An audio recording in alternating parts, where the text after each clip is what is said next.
নিশ্চিত যিনি অন্যের মঙ্গল কামনা করেন, আমার গোবিন্দ সবসময় ওনার ভালো করেন। কিসের জন্য বললাম? জীবনে মনে করেন যাই কিছু করি না কেন, কখনো খারাপ কিছু চাইবো না অন্য কারো, যে আমার দ্বারাই কোনো একজন ব্যক্তি কষ্ট পাবে, দুঃখ পাবে, এটা কখনো চাইবো না। প্রয়োজনে সেই স্থানটা আমি নিজে ত্যাগ করে দিব, সেই কষ্টটা আমি নিজের গাড়ি নিয়ে নিব, তারপরেও আমার দ্বারা যেন কোনো একজন ব্যক্তি কষ্ট না পায়, এটা সবসময় খেয়াল রাখবো। আর আমাদের চলতে ফিরতে ঘুরতে সর্বদা আমাদের মনে কতজনের কাছে আমরা কত অপরাধী হয়ে থাকি অজান্তে, তাই না?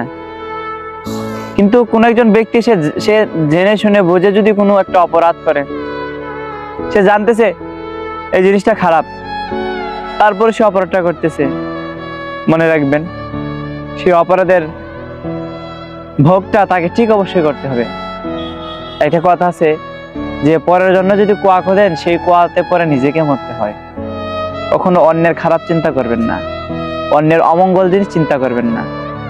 গরিবের যদি বিপদ আসে তাহলে বলেন কি যে পাপের ফল, আর ধনীদের যদি বিপদ আসে তাহলে বলেন কি যে অ্যাক্সিডেন্ট। এ হচ্ছে আমাদের একটা আজব দুনিয়া, আজব দুনিয়ায় আমরা বাস করতেছি, যেখানে ভালো মানুষের কোনো দাম নেই।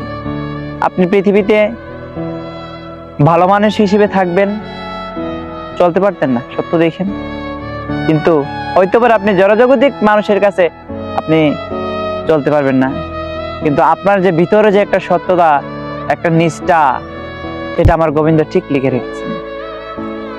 উনি আপনাকে সঠিক সময় সঠিক কিছু দান করবেন, উত্তম সময় উত্তম কিছু দান করবেন, আর আপনাকে শুধু একটু সময়ের অপেক্ষা করতে হবে এবং ভগবানের উপর বিশ্বাস রাখতে হবে। অবশ্যই আমার গোবিন্দ ভালো কিছু আপনাকে দিবেন। বলো না সবাই জোরসে বলো, প্রেম সে বলো, মনটা খুলে বলো একবার রাধে রাধে।